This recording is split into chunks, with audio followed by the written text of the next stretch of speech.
Okay, brilliant. Right, we'll hand back to Ben and Andy for the start of the next race.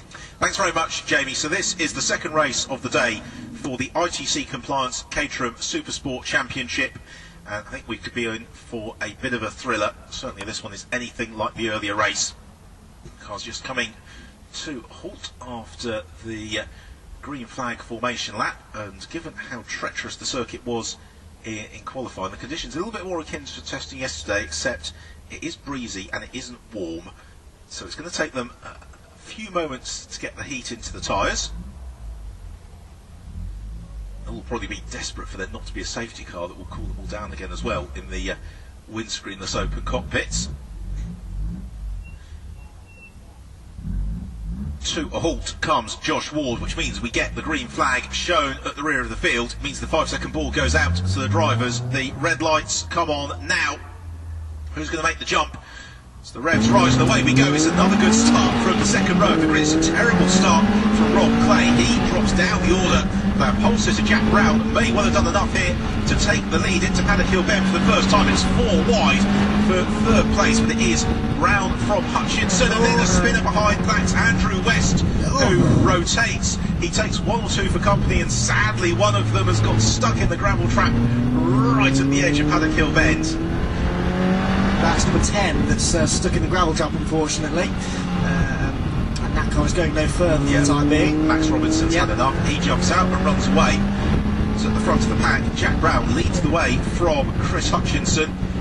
And then it's Richard Ainscuff who's next along as the safety car comes out. The safety car comes out. It's because of Max Robinson right at the edge of the gravel trap. Paddock Hill Bend. That's a real pity for the second race in succession for the Supersports. We've got the safety car out before we've even completed a lap's worth of racing. Have they all seen the safety car boards? Yes. Yeah, it was an interesting start, that one, wasn't it? You mentioned the slow start for Rob Clay from 6th on the grid. There was a very good start behind him, though, from 9th for Timothy Dickens. He only in the end gained 1 place out of it. We gained about 3 before we got to Paddock Hill Bend. Timothy is the reigning track sport champion. We're making the step up into the Supersports this year. And he in the black and fluorescent yellow number 44 car really made a good launch, squeezed through on the inside of the slow starting Clay, and yet somehow at the end of it Clay got back past him, and there's a car between the two of them now, so it was a good initial launch from Timothy. Unfortunately, he dropped back a little bit further later on in the lap. Here is turning more inclement again, a little bit more moisture on the commentary box windows, just psychological rain for the time being, but if it continues then it will certainly start to limit the amount of adhesion they have there. Oh, Jack Brown almost spins behind the safety car. I think he was trying to get some heat in the rear tyres, wasn't he, and almost overcooked it coming out of Graham Hill Bend. That would have been embarrassing, but he does thankfully catch it and haul off to race speed. The race order, by the way, at the end of that first lap was Jack Brown, number 90, who was leading it. Second place was 78, Chris Hutchinson. Third place, number 58, Richard Ainscuff. Fourth was 99, Max McDonough. Fifth was number 65, Tony Bingoya. In sixth place was 66, Rob Clay. Seventh place was number 42, Alistair Weaver. In eighth place was number 44, Timothy Dickens. Ninth place was number 22. That is Mike Evans, and then Richard Mortoff in 10th place number 4. Well, he would have been in good company there, Jack Brown, because the 2006 Formula Ford Festival final, of course, was decided by Nick Tandy spinning behind the safety car at that very point on the circuit, and then reclaiming the places, eventually getting disqualified as a result of doing that. It's not going to make him feel any less embarrassed, is it? No, that was a very close moment, but thankfully just about caught after 2 or 3 sideways movements, and continued on his way. But I have seen it done before, as you mentioned, one example of there. It's very easily done, especially in the cold and damp, greasy weather. But this one really should boil down to a Brown and Hutchinson duel, I'd imagine, in the front of the field. They were obviously the 2 quickest in qualifying, but Brown was looking for the overall quickest lap time in qualifying, and just missed out. That's why he's in this group of the even number of qualifiers. Just wonder if it's a little bit damaged, given that the car was requiring a fair amount of retrieval back in the flatbed.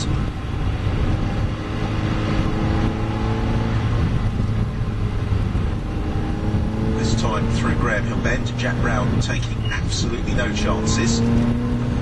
Very, I think that the phrase that Mario Andretti always used to use was an educated right foot, and that's what you really need in these conditions, is to make sure that you don't overstep the mark, particularly behind the safety car. You don't lose concentration. We're going to have certainly one more lap behind the safety car here. Rutherford, Max Robinson, I think he was a little bit beached, possibly a little bit of damage, and so the recovery is actually somewhat more complicated than that may have first appeared. Yeah, just looking at the car now, I think you're right. Front right wheel is at a jaunty angle, and not the same angle as the front left wheel, which is never a good sign. And they are just having a bit of a discussion about how best to retrieve it. The front wheels are actually not even in the gravel track. The front right wheel is on the painted surface. There is some suspension damage. I think that's complicating matters. I think the frustrating thing for Max Robinson is that he was, by and large, completely innocent to that. He was taking evasive action, and somebody spun into his path. And that is so often the case with the first corner melee. You just have to pick your route and hope that it doesn't get filled up. Generally though, if you aim for where the car is currently, it will disappear by the point you arrive there.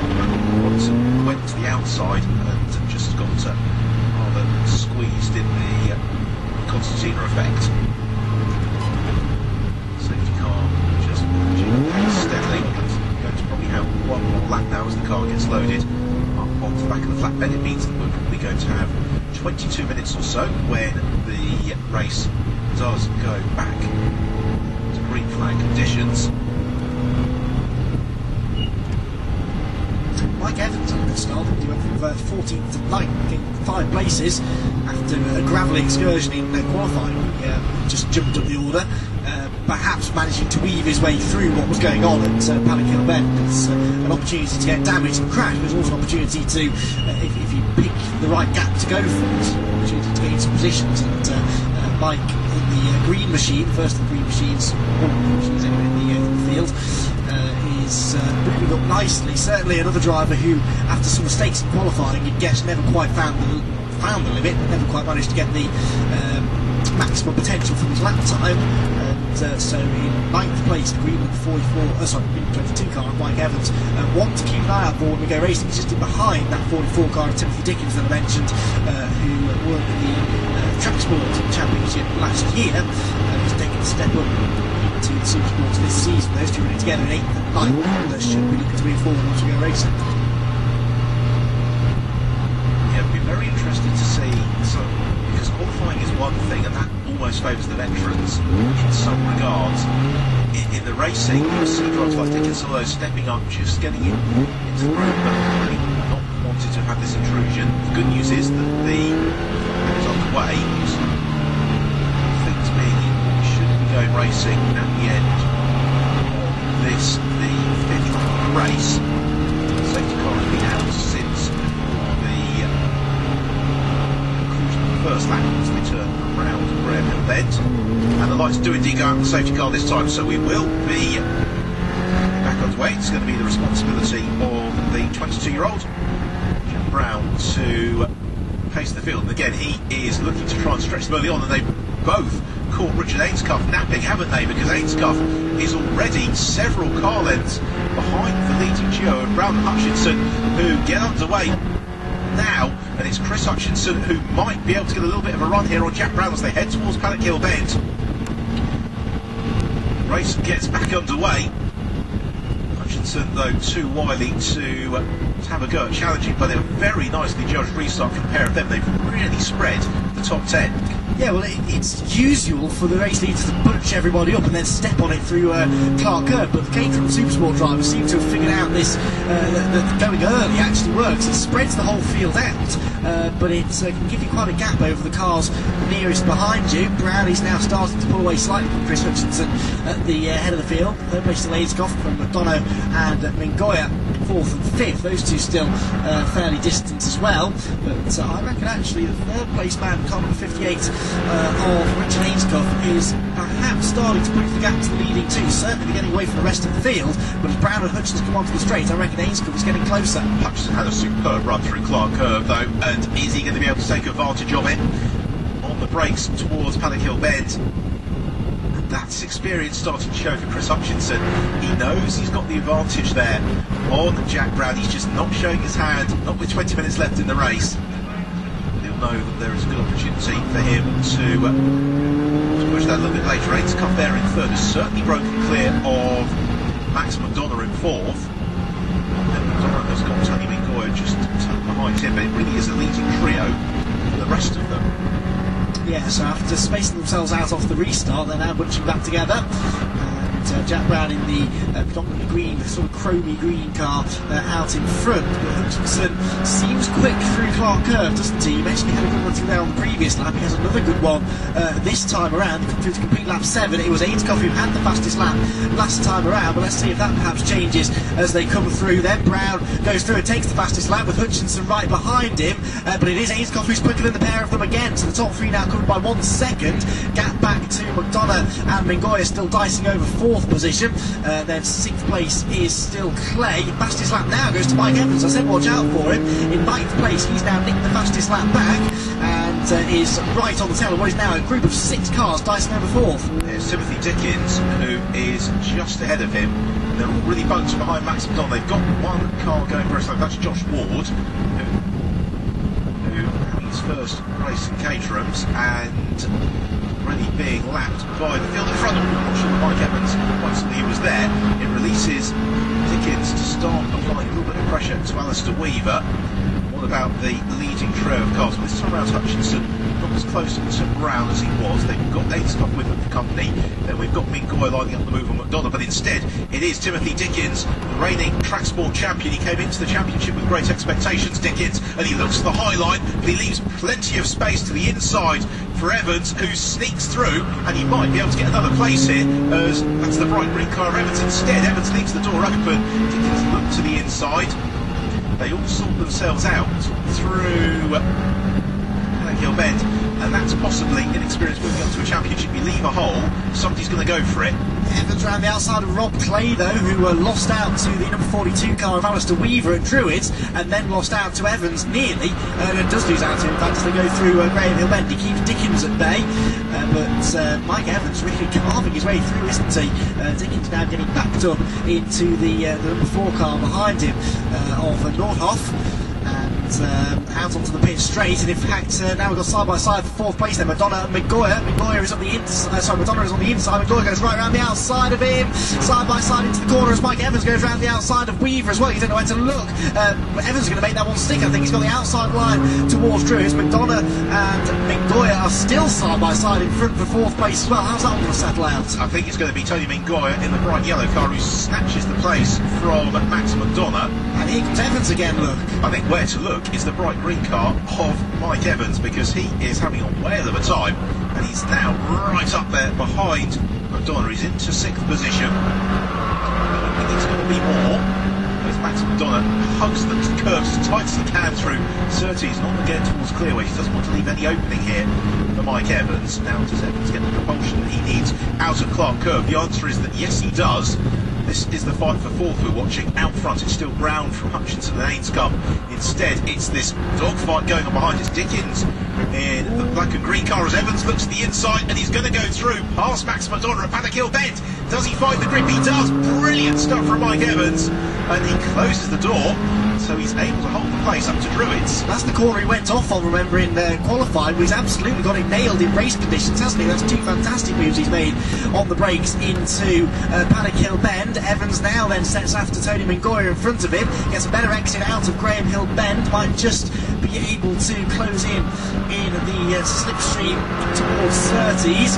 Watch for the move maybe to Clark Curve, or does he set himself up for the exit speed? That's what he's going for. An even wider line behind him, taken by McDonough onto the front straight. Leading trio come through as close as ever. It's the battle for 4th place that really is attracting all of the attention. And watch for Mike Evans, who's in the slipstream, goes to the inside. And Mingoy made that a little bit too easy, really. On the inside goes Evans, right against the pit wall.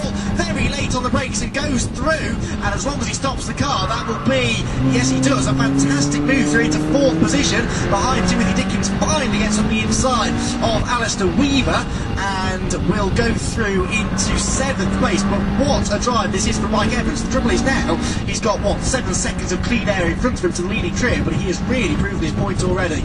Great driving as well from Mingoya. They gave each other just about enough space, no more than that, as now it's the turn of Max McDonough to dance to the inside of Tony Mingoya, who didn't leave much space there. Oh, and there's almost contact here between McDonough and Dickens, and Timothy Dickens saw a gap that I don't think Max McDonough realised he was about to close. Dickens able to sneak through as Max McDonough saw him at the last possible moment. It's also giving Richard Weaver Alistair Weaver rather the chance to join in, as McDonough and Dickens go side by side towards Panikill Bend. Also coming into play now is the sky blue car of Richard Nordhoff.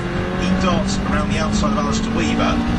He really got so many battles to try and pick from. They're also about to close up onto Josh West at the front of the field, going along the Cooper Straight. It's the green car number 90 Jack Brown who leads, the yellow car 78 Chris Hutchinson is second, Richard Aids car for the grey car 58 is third. We've then got this frenetic fight for 4th, which currently resolved in favour of the green car number 22 Mike Evans. Fastest lap for Aidscoff again that time, 53.276, and is getting closer and closer now to Chris Hutchinson in 2nd place. In fact, maybe close enough to attack into Panikill Bend this time. Hutchinson does not feel the need to defend, and that could be costly, because diving on the inside is Chris Ainscoff.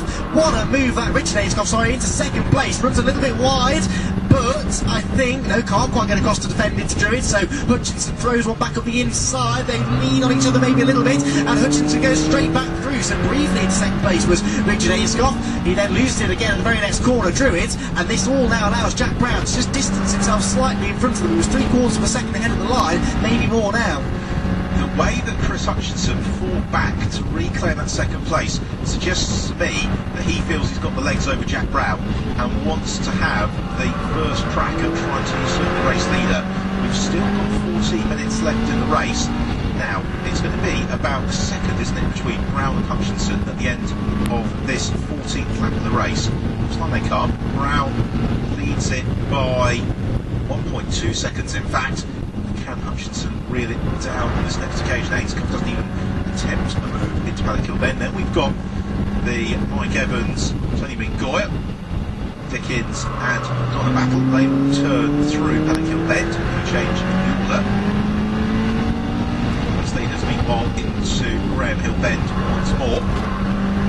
A bit sideways there from Brown. Just a little, yes. He's one of the more spectacular drivers on the track, isn't he? But I think that the fact that Hutchinson on both the previous 2 laps has not even attempted to defend the inside line into Panikill Bend, despite Ainscoff being clearly close enough to attack, shows that he's really focusing more on the leader than what's going on behind him. He wants to try and work together with Ainscoff to close in on the leader, as you suggested, but Richard had other ideas. Now, though, Hutchinson's getting his head down, pulling away, and we'll see whether he should just have a whiff of the toe still as they come across the line. The gap was 1.3, it's now 1 second. Takes almost 3/10 out of him that time around. Here comes the 4-way dice for 4th place. Evans still ahead of Mingoya, but it's 5th place that could change. McDonough went for a gap that really wasn't there, but he's still persisting with it. He's going to look to the outside of Timothy Dickens and makes it stick. Brilliant move from Max McDonough, and that wasn't on midway down the Bradford Straight.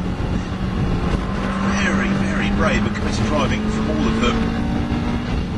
Interesting now to see Jack Brown moving around along the Cooper Straight. He knows that Chris Hutchinson is coming, and this could be perfectly judged from Hutchinson. The gap at the moment is about a second, but the fact that Hutchinson didn't challenge for lead earlier on, despite being quite around to Clark Curve, to me suggests that he's got 1 or 2 tricks, and he's just biding his time until he shows his hand. Yeah, they're also going to come into some traffic though before too long. They're going to catch the back markers, and there are a few of them in fairly close proximity with each other as well, which could make life interesting. Gap stable from that time, in about 1 second. Here comes fourth place though. Mingoya's going to the inside of Evans. This is exactly how he lost the place to Evans earlier on, but Evans is just about late enough on the brakes to see that one off. That slows Mingoya down slightly and allows McDonough to close back in the silver and orange number 99 car. He goes to the outside into Druid. Doesn't want to leave the door open though, because Timothy Dickens is right there behind him. Still this quintet of cars circulating so closely together. Leaders are negotiating a back marker through Surtees, but fourth place is still anyone's guess. The leading gap hasn't really changed, has it? Watch boy, I wonder now, does Richard Ainscough say, I fancy a go at this? Meanwhile, the fight for fourth is quite something. So cross line goes Brown, he completes lap 17, 11 minutes remain. It's down to 8/10 of a second. Hutchinson was appreciably quicker. Here comes the fight though, and it's Max McDonough and Tony Mingoya. It's at 3 Caterhams covered by 2 Caterham lengths at the moment as they fan out into Paddock Hill Bend. The yellow car of Mingoya goes high. The green car of Evans to the inside of Mingoya's going to get the switch back here. He pushes Mike Evans out wide, and Evans is possibly going to lose 3 places. That gets incredibly tight through Druids. Mingoya goes 4th. Evans holds on to 5th. McDonough in 6th. And it's Richard Weaver now who moves up into 7th. Here are Timothy Dickens. Weaver just took full advantage of that to dive around the outside, carried so much more speed into Druids and picked up a place as a result. Great stuff. That marker in front of the Surtees, that's West, thankfully gets out of the way, but Evans on a defensive line in, could be under pressure here from McDonough as they head into Clark Curve. Takes a defensive line in, that could slow him down on the way down the pit straight. Meanwhile, towards the front, it's side by side again, second. We get whiplash from looking left and right at these two fantastic battles that are going on. One at the front of the field, one for fourth place. Nothing changes at the front. Fourth place is still Mingoya from Evans, from McDonough, Weaver and Dickens in that order, but it's Timothy Dickens. In fact, no, it's Evans with a good run out to the corner. Mingoya was slow, and Evans goes to the outside, and McDonough on the inside, and they all come back out the other side of Druids. Somehow they do, but 2 places lost for Tony Mingoya. I think it's quite presumptuous to say they all came out the other side of Druids then, because that was incredibly close. Mike Evans is an absolute star performance here. He's not going to be in contention for the podium, but he's giving us great value, as now the fight for second place is well and truly on once more, because Richard Ainscough has closed up onto Chris Hutchinson. The pair of them run in tandem towards Paddock Hill Bend. Ainscough tries to force it to the outside. Hutchinson not having any of it, but here comes the fight for fourth, and it's Max McDonough now who takes his turn to challenge Mike Evans as they cross the start and finish line. McDonough had his nose in front. Evans brakes precariously late, hurtles down through Paddock Hill Bend, and he doesn't quite keep it tight enough, does he? McDonough comes to the inside. Also coming to the inside is Timothy Dickens and Tony Mingoya. Oh, Contact, I think. No, I think they got through okay, but my goodness me, that is very close. 3 abreast into Druids on 2 consecutive laps with this lot. It's fantastic racing, isn't it? And Timothy Dickens there tried to stick the nose up to the inside of Tony Mingoya, who at the same time was going up the inside of Evans as well. But it is McDonough then who comes out of that one in 4th place. Leaders come through again side by side for 2nd place, but as long as Hutchinson holds the inside line, I'm not sure that Richard Ainscough has anything to really show him. Of course, he's now going to prove me wrong, isn't he, by going right round the outside. Not quite, but that was a good effort, best one so far. And here is McDonough, 4th place. 5th place could change hands though. Evans went to the outside, but that was because Mingoya sold him the dummy. He tried to get back to the inside at the last second. Evans on the defensive inside line. Can he carry speed out of the corner? He can this time, and so he holds on to the pace and sets straight off, challenging McDonough in front of him. I think if all 24 wheel arches on those cars remain in place at the checkered flag, the drivers deserve some sort of an award, because it has been remarkably clean racing so far. Very close. We've got 7.5 minutes remaining as they turn out of the Graham Hill Bend and along the Cooper Straight. I've not cursed it, as they swing through Surtees, and again it's Evans who thinks about what his next move might be. The leaders meanwhile in amongst some traffic. Mingoya thought about challenging the outside of Mike Evans. Max McDonough in 4th has made a little bit of a break on this occasion. Instead it's the fight for 5th, because we've got already Mingoya who draws alongside Mike Evans as they head towards Paddock Hill Bend. We've got Timothy Dickens just tucked in behind. Then Alistair Weaver, they all head down through Paddock, but not quite as frenetic on that occasion. Those Druids, they're only side by side and not 3 wide. but it might yet lead to a change in position as Dickens leaves some space for Weaver, but Weaver can't quite sneak through. It was very well behaved. I think they could see that McDonough was getting away from them, perhaps choosing to work together just for a lap or so to close back in on the fourth place man. Leaders in traffic, and it's actually split them up slightly now. Brown to Hutchinson is 1.8 seconds, and Hutchinson back to Ainscough is not quite as close as it has been. That's up to about 3 km length rather than 1.5. Jid Ainscough darts to the inside in the traffic, and he's going to get second place. Brilliant move from Richard Ainscough.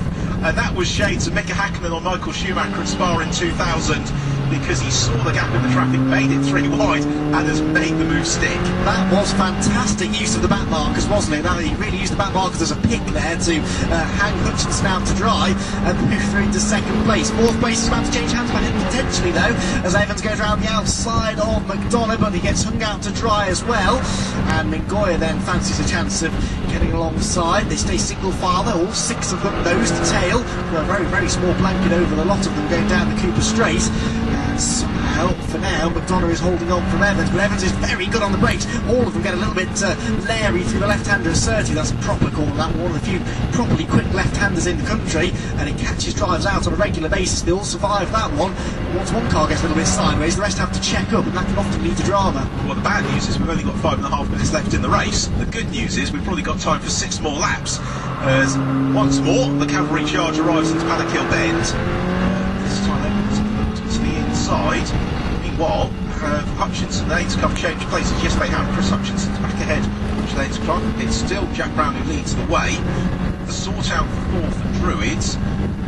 Hostilities cease for 1 lap as they head past Josh Ward and turn through Graham Hill Bend. At the time they lost the leading trio, they're now 13 seconds nearly behind because of all this fighting, and it's really let the top 3 pull away. Jack Brown leading by 2.3 seconds. What's going on behind though? That's Timothy Dickens now sizing up Tony Mingoya for a move for 6th position out through Clark Herbridge. Mingoya, who actually seems to get the power down a bit earlier there, closes in on the green machine of Mike Evans out through clearways. Will he dare to pull out to the outside? They'll leave him vulnerable to attack from Dickens behind. He does go to the outside, but sort of tentatively. Didn't want to go right round the outside of Mike Evans there, for fear of leaving the door open, and I think they'll stay in the same order for now. I'm surprised Mike Evans actually looked to the inside of Max McDonough. I think that might come and bite him a little bit as they climb up towards Druids. Indeed it does. Mingoya looks to the inside of Evans. And they all have to jump on the anchors. Tony Mingoya went for a gap that disappeared, and those behind saw it disappear, jumped on the brakes just in time. It opens them up a little bit as Mingoya gets slightly sideways through Graham Hill Bend, brings Timothy Dickens and Alistair Weaver into the mix. We have got 4 minutes left on the clock. Our race leader, number 90, Jack Brown, comes across the line to start his 26th lap. Second place is 78, Chris Hutchinson. Third is number 58, Richard Ainscough. Fourth is 99, Max McDonough, who's got now a 4-car length advantage in fourth. Most that he has enjoyed for several laps. This is the point now, Andy, where the gloves is just starting to come off. Yes, this is now getting down to the business end of the race, isn't it? 3.5 laps to go. And look at Timothy Dickens, looks to the inside of Tony Mingoya into Druids. Mingoya defends though. Dickens goes out wide, tries to cut back to a late apex, can't do it. I think it's still quite slippery up there on the inside line through Druids. Into the trees, it takes maybe just a little bit longer to dry out completely. A few cars that have gone in on the inside line there have skated out wide as if they don't quite have the grip underneath them that they'd like. This is allowing the number 99 machine of Max McDonough to escape up the road in 4th place. It's really now a 5-car battle for 5th, being led by Evans. Leaders go through, 2.3 seconds between the top 2. Still Hutchinson from Ainscough for 2nd place by now 0.3 of a second at the line. Slow car, very slow car on the pit straight. That's the number 13 car of Nick Stevens, who seems to have a problem. That nearly caught that 4th place battle out. They just saw him in time and darted around him. 2.5 minutes remain, and it's opened the door for Timothy Dickens to have a little bit of a look to the outside of Tony Mingoya at Druids. Mingoya having any of it, just uses the racing line to advantage, but as he defends, it releases Mike Evans to settle for the shoot of Max McDonough once more, and now any pretense of working together is long gone. Jack Brown is going to start the anti-penultimate lap now, so we've got 3 to go. Hutchinson there in second, now fully focused on defending from Ainscough. Yeah, there was a bit of a lappery to be done through Clark Curve then, which had held Hutchinson up slightly, brought Ayscough back into touch. So 2 cars for 4th place for the time being, then Max McDonough and Mike Evans, and then here comes Timothy Dickens around the outside of Tony Mingoya, but we're going to flag some paddock hill. And that's for the 13 car that's just pulled off to the inside. Right. So that was Nick Stevens, who had looks for mechanical issues. Unfortunately, has pulled into retirement right before the end of the race with a minute and a half to go. And 4th place battle. Well, if McDonough and Evans start scrapping, then it will bring Minkoya and co back into it. For the time being, it's 2 cars for 4th, and then 4 cars for 6th place. Leader though, Jack Brown comes through to start his penultimate lap of the race. 2nd place is closer than it has been for quite some time now, though, as Richard Ayscough tries to find a way past Chris Hutchinson, who just holds that perfect middle of the road line into Paddock Hill Bend. Back mark gets in the way slightly though, and here comes Ayscough with a better run out of Paddock Hill Bend. Gets himself to the outside of Hutchinson. Up the hill, who's bravest on the brakes? They're pretty even, but where is the grip? That's the next question. It's on the inside line now, and so Hutchinson hangs on. That mark just tripped him up slightly. He did well to hold on to 2nd. Yeah, Chris Hutchinson wasn't having any of that, was he? He was determined to hold on to that 2nd place, as now Mike Evans has reeled in Max McDonough. He is going to have one final run at him. Paddock Hill Bend next time round. They've also got the Dicing duo just ahead of them, who are having plenty of fun. That's Mike Evans' teammate in the 69 car, Steve Evans, who is right in front of him. Max McDonough is going to encounter that dueling duo into clearways. Now, does that open the door to Mike Evans? Mike Evans thinks, no, I'm going to wait for my run towards Paddock Hill Bend. McDonough tries to squeeze a bit of toe out of Steve Evans, and he might have actually himself a little bit of a favour here. This is going to be brave, whichever way they choose to play it. McDonough possibly feels he's been boxed in a little bit here. It opens the door, or does it, for Mike Evans in the fight for 4th place. It's the grey car with the orange nose cone, the green machine, the 2nd green car in the train that's fighting for the place. So the back markers go side by side to Druids nonetheless. Head down through Druids for the final time. It's fight for 4th. They're about to catch Josh Ward as well. And that's Steve Evans. They're about to put a lap on. It's really starting to get interesting, isn't it? As finally Max McDonough gets on the inside, and Mike Evans, I'm sure, will follow him through fairly swiftly. He does, as the leader comes through to take the checkered flag. Almost forgotten in all of that. It's Jack Brown, who's going to be 2nd though. Oh, that is almost a dead heat across the line. The timing screen says Hutchinson from Ayscough by 21 1/1000ths of a second, but that could not have been much closer. What's going to happen for 4th? It's going to be Max McDonough who takes it from Mike Evans, and then we're going to have Tony Mingoya in 6th place, and then Dickens in 7th from Weaver in 8th. Northoff in 9th, and Nick Portlock completes the top 10. So 2 brilliant races today from the ITC Compliance Caterham Supersport Championship. Money very well spent for them, and we will look forward to 2 more encounters from the Caterham Supersports tomorrow, alongside a race apiece from the Road Sports and Track Sports as well. Hard to believe after all that action, we're only halfway through the Caterham racing weekend. It's been absolutely brilliant. So the provisional classification then was the win from pole position for number 90 Jack Brown. I made that correct. I think he led every single metre of the race, with then in 2nd place number 78 Chris Hutchinson, 3rd place was number 58 Richard Ayscough, 4th was number 99 Max McDonough, 5th was number 22 Mike Evans, and then in 6th place number 65 Tony Mingoya, 7th place was 44 Timothy Dickens, 8th place was number 42 Mr Weaver, 9th place was number 4 Richard Northoff, and 10th number 88 Nick Portlock. 11th number 5 Reading, 12th number 66 Clay, 13th number 3 West, 14th number 15 Yates, 15th number 14 Osgerby, 16th number 11 Sauer, 17th number 63 Basterfield, 18th 69 Evans, 19th was 77 Pegram, and then we had 20th place number 16, and that was Josh Ward.